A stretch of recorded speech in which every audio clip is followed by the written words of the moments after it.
जी पंजाब हरियाणा हिमाचल देख रहे दर्शकों का स्वागत है। मैं हाँ तुहाडे नाल गुरप्रीत सिंह लैके हाजिर हाँ पंजाब की बात ते बुलेटिन का आगाज करांगे डीएसजीएमसी चोणां दी सरगर्मी तो। जी हाँ, डीएसजीएमसी चोणां विच प्रचार तो दूर रहे श्रोमणी अकाली दल के प्रधान सुखबीर सिंह बादल ने वोटिंग तो कुछ घंटे पहला दावा किया है कि एक बार मुड़ तो डीएसजीएमसी दीआं चोणां दे विच उन्हां दी पार्टी वड्डी जित हासिल करेगी।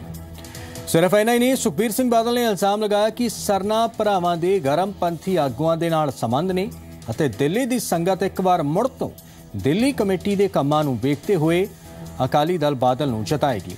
उधर हरविंदर सिंह सरना ने पलटवार करते हुए कहा कि सुखबीर सिंह बादल हार दे डर तो पूरी चोणां विच दिल्ली नहीं आए। सरना ने कहा कि अकाली दल बेअदबी अते डेरा सच्चा सौदा तो हिमायत लैण वर्गे मुद्दे ते बचण दी कोशिश कर रहे हैं, पर दिल्ली दी संगत इस वार उन्हां नूं वोट नहीं पावेगी। सो भलके चोणां होणीआं ने ते चोणां तो पहलां जिहड़ी तिखी बयानबाजी है वह लगातार सामने आ रही है दोवां पासियों दी, श्रोमणी अकाली दल बादल वल्लों दी अते सरना धड़े दे वल्लों दी।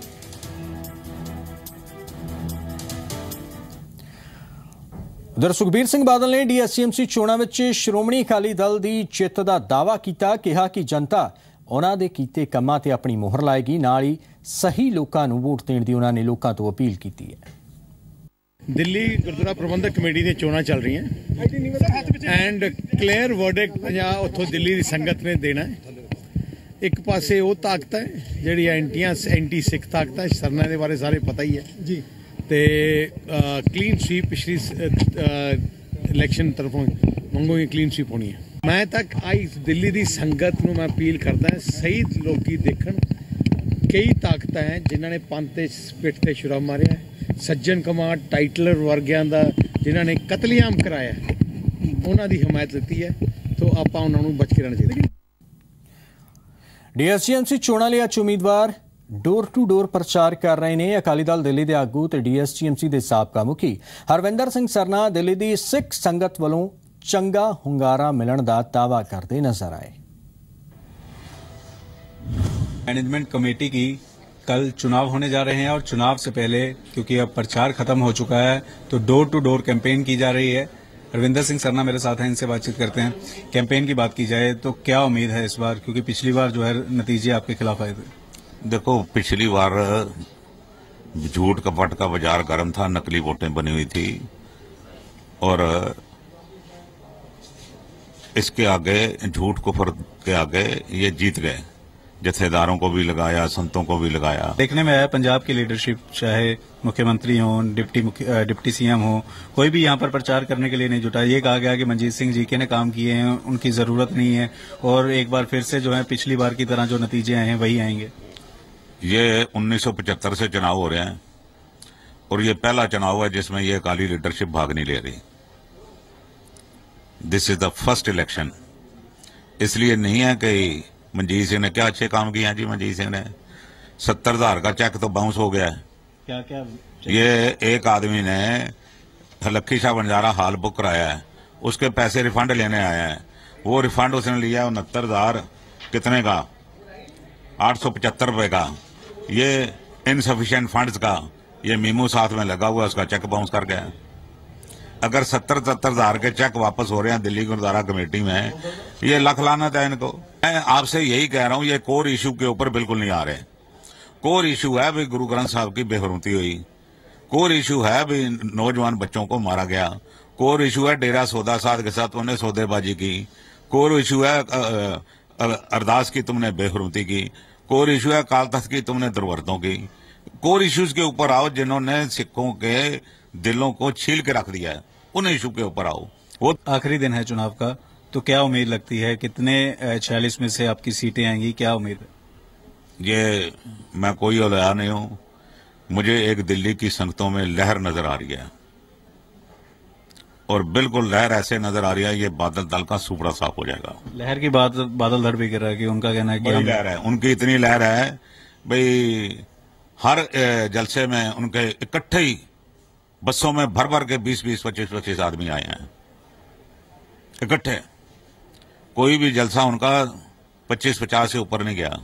जलसे करना ही बंद कर दिए हैं, टीवी चैनल के ऊपर, झूठ बोलने के ऊपर, प्रेस कॉन्फ्रेंस में। ये मैंने आज की प्रेस कॉन्फ्रेंस कल का जवाब देने दिया, वरना मेरे पास टाइम नहीं था। इनके पास टाइम ही टाइम है। तो साफ तौर पर आरोप जो हैं वो एक दूसरे पर लगाए जा रहे हैं और ये कहा जा रहा है कि जो अब कल चुनाव होने हैं जीत अपनी होगी। पंकज कपाही, जी मीडिया, दिल्ली।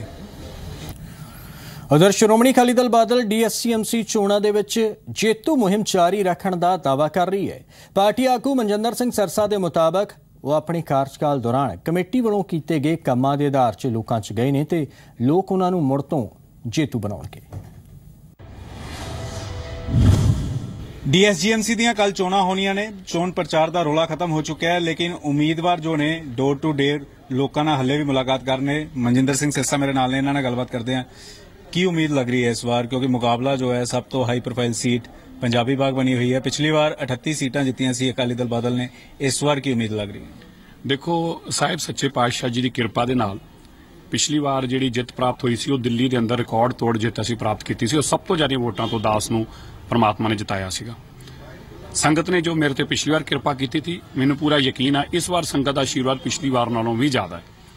ਮੈਂ ਕਹਿ ਸਕਦਾ ਕਿ ਜਿਹੜੀ 80% ਵੋਟ ਆ ਉਹ ਸਾਡੀ ਪਾਰਟੀ ਨੂੰ ਪਊਗੀ, ਦਾਸ ਨੂੰ ਪਊਗੀ। ਔਰ ਬਹੁਤ ਘੱਟ ਲੋਕ ਜਿਹੜੇ ਨੇ, ਜੇ 5-7% ਵੀ ਵੋਟ ਅਗਰ ਸਰਨਾ ਸਾਹਿਬ ਲਿਜਾਉਣ 'ਚ ਕਾਮਯਾਬ ਹੋਣ, ਉਹ ਬਹੁਤ ਵੱਡੀ ਉਹਨਾਂ ਲਈ ਮੈਂ ਸਮਝਦਾ ਜਿੱਤ ਹੋਗੀ। ਉਹਨਾਂ ਦੀ 5-7% ਵੋਟ ਲਿਜਾ ਸਕਣ, ਕਿਉਂਕਿ 2-4% ਵੋਟ ਜਿਹੜੇ ਛੋਟੇ ਬਾਕੀ ਜਿਹੜੇ ਕੈਂਡੀਡੇਟ ਨੇ ਉਹ ਲਿਜਾ ਰਹੇ ਨੇ। ਇਸ ਤੋਂ ਇਲਾਵਾ ਇੱਕ ਪ੍ਰੈਸ ਕਾਨਫਰੰਸ ਪਰਮਜੀਤ ਸਿੰਘ ਸਰਨਾ ਵੱਲੋਂ ਕੀਤੀ ਗਈ ਹੈ। ਉਹਨਾਂ ਦਾ ਇਹ ਕਹਿਣਾ ਹੈ ਕਿ ਕਮੇਟੀ ਵੱਲੋਂ 70,000 ਦਾ ਚੈੱਕ ਜੋ ਹੈ ਉਹ ਦਿੱਤਾ ਸੀਗਾ ਕਿਸੇ ਸ਼ਖਸ ਨੂੰ, ਲੇਕਿਨ ਬਾਉਂਸ ਹੋ ਗਿਆ ਔਰ ਚੈੱਕ ਵਿੱਚ ਜੋ ਹੈ ਉਹ ਲਿਖਿਆ ਗਿਆ ਹੈ ਕਿ ਕਿਉਂਕਿ ਮੌਜੂਦਾ ਕਮੇਟੀ ਕੋਲ ਇੰਨੇ ਪੈਸੇ ਹੈ ਨਹੀਂ ਗਏ, ਉਹ ਕਿਸ ਤਰੀਕੇ ਨਾਲ ਚੈੱਕ ਦਿੱਤਾ ਹੋਵੇ। ਸਰਨਾ ਸਾਹਿਬ ਦੀ ਘਬਰਾਹਟ ਬਹੁਤ ਜ਼ਿਆਦਾ ਹੈ। ਮੈਂ ਤੁਹਾਨੂੰ ਬਾਰ-ਬਾਰ ਕਹਿ ਰਿਹਾ ਕਿ ਉਹਨਾਂ ਕੋਲ ਨੈਗੇਟਿਵ ਏਜੰਡਾ ਪੋਜ਼ਿਟਿਵ ਨਹੀਂ ਹੈਗਾ। ਜਿਸ ਕਮੇਟੀ ਦੇ ਕੋਲ 50 ਕਰੋੜ ਦੀਆਂ FDਆਂ ਪਈਆਂ ਹੋਣ, ਜਿਸ ਕਮੇਟੀ ਨੇ 10-10 ਕਰੋੜ ਦੇ ਪ੍ਰੋਗਰਾਮ ਕੀਤੇ ਹੋਣ, ਜਿਸ ਕਮੇਟੀ ਨੇ 50 ਕਰੋੜ ਰੁਪਇਆ ਗੁਰਦੁਆਰਾ ਪ੍ਰਬੰਧਕ ਕਮੇਟੀ ਦੇ ਚੱਲਦੇ ਸਕੂਲਾਂ ਦਾ ਏਰੀਅਰ ਦਿੱਤਾ ਹੋਵੇ, ਜਿਹੜੀ ਕਮੇਟੀ ਨੇ 13.25 ਕਰੋੜ ਰੁਪਇਆ ਦੇ ਕੇ ਹਸਪੀਟਲ ਵਾਪਸ ਲੈ ਲਿਆ ਹੋਵੇ, ਕਰੋੜਾਂ ਰੁਪਏ ਦਾ ਜਿਸ ਕਮੇਟੀ ਨੇ ਕੰਮ ਕੀਤਾ ਉਹਨੂੰ ਕਹਿੰਦੇ ਉਹਦਾ 70,000 ਦਾ ਚੈੱਕ ਬਾਉਂਸ ਹੋ ਗਿਆ। ਇਸ ਤੋਂ ਵੱਡਾ ਝੂਠ ਕੋਈ ਹੋ ਸਕਦਾ? ਕਿਉਂਕਿ ਘਬਰਾਹਟ ਆ, ਪੋਜ਼ਿਟਿਵ ਏਜੰਡਾ ਨਹੀਂ। ਮੈਂ ਫਿਰ ਕਹਿ ਦਿਆਂ, ਉਹਨਾਂ ਕੋਲ ਕੋਈ ਦੱਸਣ ਨੂੰ ਨਹੀਂ ਕਿ ਮੈਂ ਸੰਗਤ ਲਈ ਕੀ ਕਰੂੰਗਾ, ਕੁਝ ਦੱਸਣ ਨੂੰ ਨਹੀਂ। ਉਹਨਾਂ ਦਾ ਉਹ ਸਿਰਫ ਇਹ ਸੋਚ ਰਹੇ ਨੇ ਕਿ ਮੈਂ ਨਾਕਾਮੀਆਂ ਕਹਿਣਾ ਕਿ ਮੈਂ ਨਾਕਾਮ ਨੇ, ਇਹ ਫੇਲੀਅਰ ਨੇ, ਇਹਨਾਂ ਦੇ ਫੇਲੀਅਰ ਦੇ ਨਾਲ ਮੇਰੀ ਜਿੱਤ ਹੋ ਜੂ। ਜਿਹੜਾ ਆਦਮੀ ਅੱਜ ਆਪਣੀ ਇਸ ਬਿਰਧ ਅਵਸਥਾ 'ਚ ਆ ਕਿ ਉਹ ਖੜੇ ਹੋ ਕੇ ਭਾਸ਼ਣ ਨਹੀਂ ਦੇ ਪਾ ਰਹੇ, ਜਿਹੜਾ ਆਦਮੀ ਇੰਨੇ ਫਰਸਟ੍ਰੇਟਡ ਹੋ ਗਏ ਨੇ, ਲੋਕਾਂ 'ਚ ਕਹਿ ਰਹੇ ਨੇ ਹਾਂ ਕੋਈ ਨਹੀਂ ਹਾਰ ਜੂਗਾ ਪੰਜਾਬੀ ਪਾਕ ਤੋਂ, ਮੈਂ ਕਾਪਟ ਹੋ ਜੂਗਾ।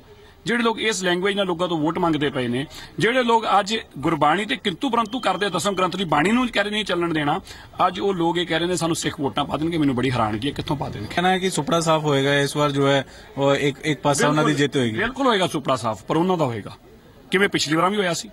ਉਹ ਤੇ ਪਿਛਲੀ ਵਾਰ ਵੀ ਕਹਿੰਦੇ ਸੀ ਸਾਡੀਆਂ 70 ਸੀਟਾਂ ਨੇ, ਉਹ ਤੇ ਕਹਿੰਦੇ ਸੀ ਕਿ 46 ਸੀਟਾਂ ਦੀ ਇਲੈਕਸ਼ਨ ਹੋ ਰਹੀ, ਪਰ ਉਹਨਾਂ ਦੀ 70 ਨੇ।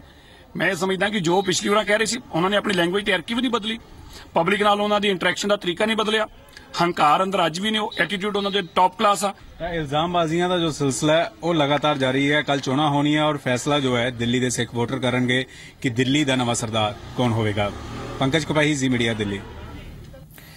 ਸੋ DSCMC ਚੋਣਾਂ ਦੇ ਲਈ ਭੜਕੇ VOTING ਹੋਣੀ ਹੈ ਤੇ ਦਿੱਲੀ ਚੁਣਾਵ ਡਾਇਰੈਕਟੋਰੇਟ ਨੇ ਨਿਰਪੱਖ ਅਤੇ ਸ਼ਾਂਤਮਈ ਤਰੀਕੇ ਨਾਲ ਚੋਣਾਂ ਕਰਾਉਣ ਦਾ ਦਾਅਵਾ ਕੀਤਾ ਹੈ।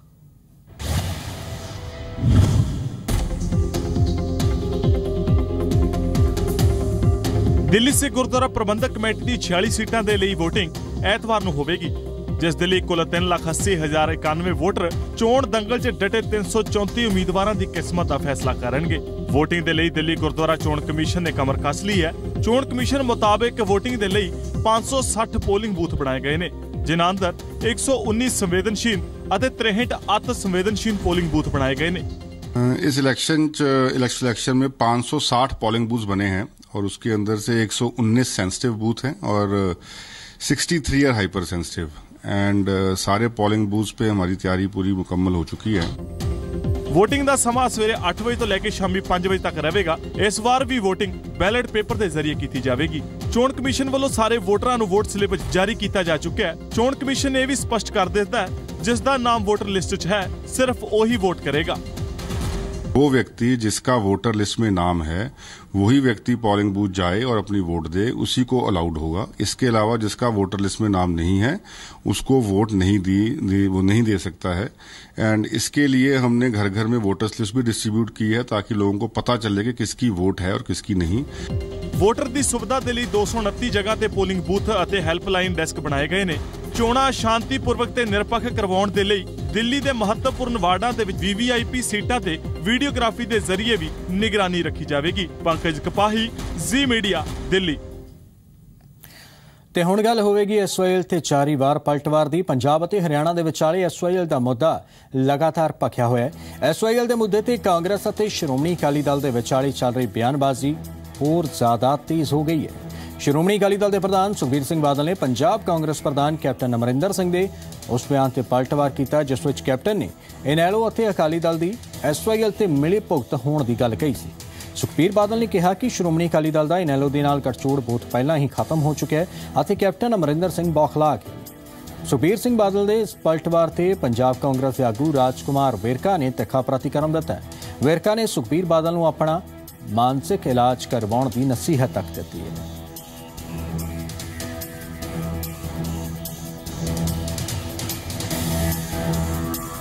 ਕੈਪਟਨ ਸਾਹਿਬ ਉਹ ਵਿਚਾਰੇ ਦਿਲ ਟੁੱਟ ਗਿਆ ਉਹਨਾਂ ਦਾ ਵਿਚਾਰਿਆਂ ਦਾ, ਕਿਉਂਕਿ ਤੀਜੀ ਵਾਰ ਹਾਰ ਗਏ ਤੇ ਸਾਡਾ ਹੁਣ ਕੋਈ ਗਠਬੰਧਨ ਨਹੀਂ। ਉਹਨਾਂ ਨੇ ਆਪ ਹੀ ਤੁਹਾਨੂੰ ਅਖਬਾਰਾਂ 'ਚ ਪਹਿਲਾਂ ਹੀ ਪਤਾ ਟੁੱਟ ਗਿਆ ਗਠਬੰਧਨ।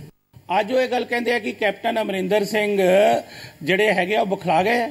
ਅਰੇ ਤੁਸੀਂ ਪੂਰਾ ਅਕਾਲੀ ਦਾ ਵੀ ਬਖਲਾ ਗਿਆ, ਪੂਰੇ BJP ਬਖਲਾ ਗਈ ਹੈ ਔਰ ਇਹ ਭੱਜ ਗਏ ਪ੍ਰਕਾਸ਼ ਸਿੰਘ ਬਾਦਲ ਜੀ। ਇਹ ਪਿੱਛੇ ਹੁਣ ਸੁਖਬੀਰ ਬਾਦਲ ਵੀ ਭੱਜਣ ਜਾ ਰਹੇ ਆ। ਮੈਨੂੰ ਲੱਗਦਾ ਹੈ ਕਿ ਇਹਨਾਂ ਨੂੰ ਆਪਣੇ ਦਿਮਾਗ ਦਾ ਇਲਾਜ ਕਰਾਉਣਾ ਚਾਹੀਦਾ ਹੈ। ਇਹ ਅੰਮ੍ਰਿਤਸਰ 'ਚ ਵੀ ਮੈਂਟਲ ਹਸਪੀਟਲ ਹੈ, ਬਹੁਤ ਦਫਾ ਆਉਂਦੇ ਆ। ਇਹ ਚਾਹਣ ਤੇ ਮੈਂ ਇੱਥੇ ਇਹਨਾਂ ਦੀ ਅਪਾਇੰਟਮੈਂਟ ਫਿਕਸ ਕਰਵਾ ਸਕਦਾ, ਨਹੀਂ ਤੇ ਆਗਰੇ ਕਹਿਣ ਤੇ ਮੈਂ ਉੱਥੇ ਵੀ ਕਹਿ ਸਕਦਾ। ਇਹ ਇਹਨਾਂ ਨੂੰ ਆਪਣੇ ਦਿਮਾਗ ਦਾ ਇਲਾਜ ਕਰਾਉਣਾ ਚਾਹੀਦਾ। ਲੋਕਾਂ ਨੇ ਰਿਜੈਕਟ ਕੀਤਾ ਹੈ। ਲੋਕ ਇਹ ਸਮਝ ਨਹੀਂ ਪਾ ਰਹੇ ਕਿ ਲੋਕਾਂ ਨੇ ਇਹਨਾਂ ਨੂੰ ਕਿਉਂ ਰਿਜੈਕਟ ਕੀਤਾ। ਆਪਣੀਆਂ ਖਾਮੀਆਂ ਕਮੀਆਂ ਇਹਨਾਂ ਨੂੰ ਨਜ਼ਰ ਨਹੀਂ ਆਈਆਂ। ਤਾਂ SYL ਤੇ ਬਿਆਨਬਾਜ਼ੀ ਰੁਕਣ ਦਾ ਨਾਂ ਨਹੀਂ ਲੈ ਰਹੀ ਹੈ। ਸੁਖਬੀਰ ਸਿੰਘ ਬਾਦਲ ਕਹਿ ਰਹੇ ਨੇ ਕਿ ਪਾਣੀ ਦੀ ਇੱਕ ਬੂੰਦ ਵੀ ਬਾਹਰ ਨਹੀਂ ਜਾਣ ਦਿੱਤੀ ਜਾਏਗੀ। ਤਾਂ ਪੰਜਾਬ ਕਾਂਗਰਸ ਦੇ ਆਗੂ ਰਾਜਕੁਮਾਰ ਵੇਰਕਾ ਇਸ ਮੁਸ਼ਕਲ ਦੇ ਲਈ ਸ਼੍ਰੋਮਣੀ ਅਕਾਲੀ ਦਲ ਨੂੰ ਹੀ ਕਟਹਿਰੇ 'ਚ ਖੜਾ ਕਰ ਰਹੇ ਨੇ। ਅਕਾਲੀ ਦਲ ਦਾ ਕਲੀਅਰ ਸਟੈਂਡ ਮੈਂ ਤੁਹਾਨੂੰ ਪਹਿਲੇ ਆਪਾਂ ਬਾਰ-ਬਾਰ ਕਰਨ ਦੀ ਲੋੜ ਨਹੀਂ। ਇੱਕ ਬੂੰਦ ਪਾਣੀ ਦੇਵਾਂਗੇ ਨਾ, ਪੱਟਣ ਦੇਵਾਂਗੇ ਨਾ ਵੰਡਣ ਦੇਵਾਂਗੇ।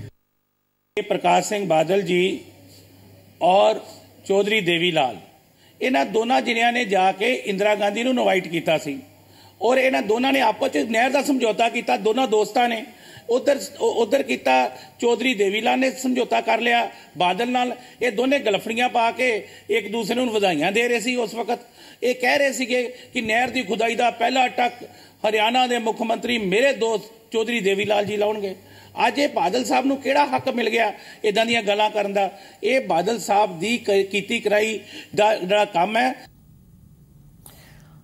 ਪੰਜਾਬ ਦੇ ਵਿੱਚ ਵੱਧ ਰਹੇ ਗੈਂਗਸਟਰ ਕਲਚਰ ਨੇ ਜਿੱਥੇ ਸੂਬੇ ਦੀ ਕਾਨੂੰਨ ਵਿਵਸਥਾ ਨੂੰ ਸਵਾਲਾਂ ਦੇ ਘੇਰੇ 'ਚ ਖੜਾ ਕੀਤਾ, ਉੱਥੇ ਹੀ ਪੰਜਾਬ ਦੀ ਜਵਾਨੀ ਦੇ ਇਸ ਕੁਰਾਹੇ ਪੈਣ ਦੇ ਰੁਝਾਨ ਨੇ ਵੀ ਵੱਡੇ ਸਵਾਲ ਖੜੇ ਕੀਤੇ ਨੇ। ਪਰ ਪੰਜਾਬ ਪੁਲਿਸ ਹੁਣ ਇਸ ਨਾਲ ਸਖਤੀ ਨਾਲ ਨਜਿੱਠਣ ਦੇ ਰੌਂਹ 'ਚ ਹੈ। ਇਸ ਦੇ ਸੰਕੇਤ ਫਤਿਹਗੜ੍ਹ ਸਾਹਿਬ ਪਹੁੰਚੇ ਪੰਜਾਬ ਪੁਲਿਸ ਮੁਖੀ ਸੁਰੇਸ਼ ਅਰੋੜਾ ਨੇ ਦਿੱਤੇ ਨੇ। ਪੰਜਾਬ 'ਚ ਵੱਧ ਰਹੇ ਗੈਂਗਸਟਰਸ ਤੇ DGP ਨੇ ਕਿਹਾ ਕਿ ਵੇਲੇ-ਵੇਲੇ ਤੇ ਪੰਜਾਬ ਪੁਲਿਸ ਗੈਂਗਸਟਰਸ ਤੇ ਕਾਰਵਾਈ ਕਰਦੀ ਰਹਿੰਦੀ ਹੈ ਤੇ ਜਿੱਥੋਂ ਤੱਕ ਇਸ ਮਾਮਲੇ 'ਚ ਪੱਕਾ ਕਾਨੂੰਨ ਬਣਾਉਣ ਦੀ ਗੱਲ ਹੈ, 11 ਮਾਰਚ ਤੋਂ ਬਾਅਦ ਇਸ ਤੇ ਵੀ ਵਿਚਾਰ ਕੀਤਾ ਜਾਵੇਗਾ। ਬੋੜੇ ਗੈਂਗਸਟਰਸ ਦੇ ਮੁਤਲਕ time to time Punjab police ਕਾਰਵਾਈ ਕਰਦੀ ਰਹੀ ਹੈ। ਪਿੱਛੇ ਜੋ ਤੁਹਾਨੂੰ ਪਤਾ ਕਿ ਵੀ ਨਾਭਾ ਜੇਲ੍ਹ ਵਾਲਾ ਹੋਇਆ ਸੀਗਾ, ਉਹਦੇ ਵਿੱਚ ਪੰਜਾਬ ਪੁਲਿਸ ਦੇ ਰਾਹੀਂ ਕਈ ਗ੍ਰਿਫਤਾਰੀਆਂ ਵੀ ਹੋਈਆਂ। ਸੋ ਇਹ ਇੱਕ ਜਿਹੜੀ ਲੜਾਈ ਹੈਗੀ ਇਹ ਮਤਲਬ ਔਨਗੋਇੰਗ ਲੜਾਈ ਹੈ ਸੋਸਾਇਟੀ ਦੀ। ਜਿਹੜਾ ਕ੍ਰਾਈਮ ਹੁੰਦਾ ਤੇ ਜਿਹੜਾ ਅਸੀਂ ਉਸ ਟਾਈਮ ਪਕੋਕਾ ਦਾ ਕਾਨੂੰਨ ਬਣਾਉਣ ਵਾਸਤੇ ਵੀ ਕਿਹਾ ਸੀ। ਆਈ ਐਮ ਸ਼ੋਰ ਕਿ ਵੀ 11 ਮਾਰਚ ਤੋਂ ਬਾਅਦ ਉਹਦੇ ਬਾਰੇ ਵੀ ਸੋਚਿਆ ਜਾਏਗਾ।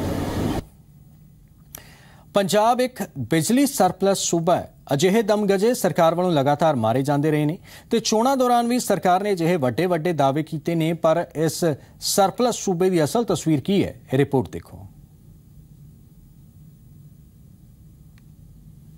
3 ਤੋਂ 4 ਘੰਟੇ ਬਿਜਲੀ ਆਉਂਦੀ ਹੈ ਦਿਹਾੜੀ ਦੇ ਵਿੱਚ।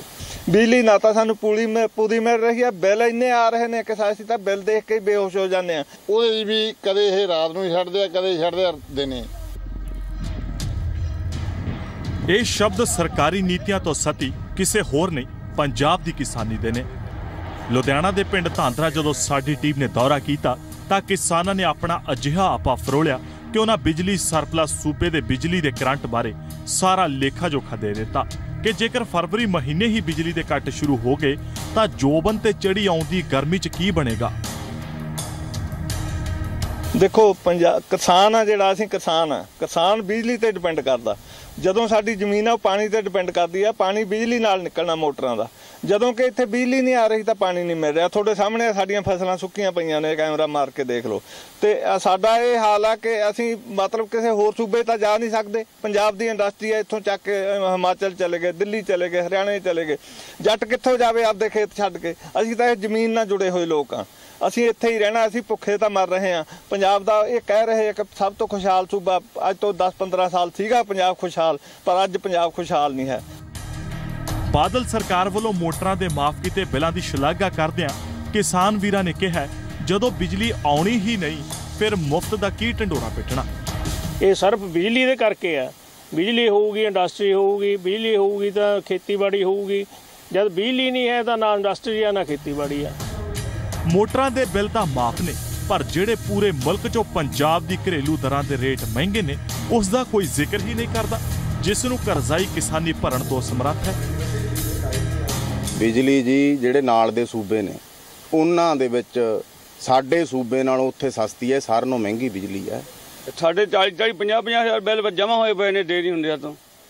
ਨਾ ਕੋਈ ਆੜ੍ਹਤੀਆ ਪੈਸੇ ਦਿੰਦਾ, ਨਾ ਬੈਂਕ 'ਚੋਂ ਪੈਸੇ ਮਿਲੇ ਤੇ ਤੁਹਾਨੂੰ ਸਾਹਮਣੇ 3 ਮਹੀਨੇ ਲਾਈਨਾਂ 'ਚ ਖੜ੍ਹਦੇ ਰਹੇ ਆ।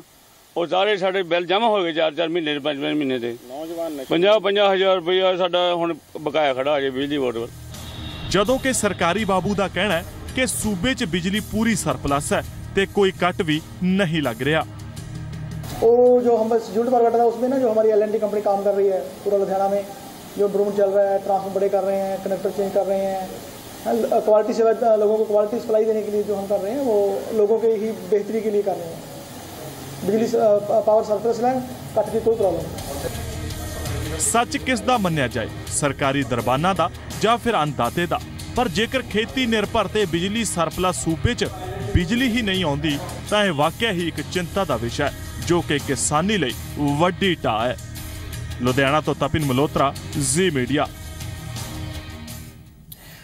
ਡੀਐਸਸੀਐਮਸੀ ਦਾ ਚੋਣ ਪ੍ਰਚਾਰ ਥੰਮ ਚੁੱਕਿਆ ਹੈ। ਕੱਲ ਚੋਣਾਂ ਹੋਣੀਆਂ ਨੇ ਤੇ ਬੀਤੇ ਕੱਲ ਦਾ ਦਿਨ ਪ੍ਰਚਾਰ ਦਾ ਆਖਰੀ ਦਿਨ ਸੀਗਾ, ਜਿਸ ਦੀ ਵਜ੍ਹਾ ਨਾਲ ਹਰ ਪਾਰਟੀ ਵੱਲੋਂ ਆਪੋ ਆਪਣੀ ਜਿੱਤ ਦੇ ਦਾਅਵੇ ਕੀਤੇ ਗਏ ਨੇ, ਖਾਸ ਕਰ ਸਰਨਾ ਧੜੇ ਤੇ ਸ਼੍ਰੋਮਣੀ ਅਕਾਲੀ ਦਲ ਬਾਦਲ ਦੇ ਵੱਲੋਂ। हम तो 123 करोड़ रुपए तुम्हारे लिए छोड़ के कहते हैं कि तुम अपना वादा पूरा करोगे। मैनिफेस्टो में 12 स्कूल खोलेंगे, 4 कॉलेज खोलेंगे, जमीन और आसमान को मिला के रखेंगे, एक स्कूल वहाँ चांद पे खोलेंगे ताकि वहां से पहले ही हमारा स्कूल तैयार हो। वो कहाँ गए? सरदार सरना साहब खुद अनाउंस कर चुके हैं कि उनकी आखिरी इलेक्शन है, इसके बाद वो चुनाव नहीं कंटेस्ट करेंगे। तो लोग ये मान रहे हैं कि जिसकी आखिरी इलेक्शन है इसने काम करना ही क्या है। नेगेटिव एटीट्यूड के आदमी थे, नेगेटिव एटीट्यूड आज तक इनको स्टैंड करता है, इसलिए हमें कोई हमारे दिल की धड़कन तेज। ਤਿਵਾਰੀ ਸਾਡੇ ਅੱਜ ਦੇ ਸਵਾਲ ਦੀ ਹੈ, ਜੋ ਕਿ ਇਸੇ ਮੁੱਦੇ ਨਾਲ ਜੁੜਿਆ ਹੋਇਆ। ਸਾਡਾ ਇਹਦਾ ਸਵਾਲ ਹੈ ਕਿ ਪੰਜਾਬ ਦੀ ਚੋਣ ਹਵਾ ਦਾ ਅਸਰ ਡੀਐਸਸੀਐਮਸੀ ਚੋਣਾਂ ਤੇ ਪਵੇਗਾ। ਯੈਸ ਦੇ ਲਈ ਟਾਈਪ ਕਰੋ ZPHH ਸਪੇਸ ਦੇ ਕੇ ਵਾਈ, ਅਤੇ ਨੋ ਦੇ ਲਈ ਟਾਈਪ ਕਰੋ ZPHH ਸਪੇਸ ਦੇ ਕੇ ਐਨ, ਅਤੇ ਆਪਣੇ ਜਵਾਬ 57575 ਤੇ SMS ਕਰ ਦਿਓ।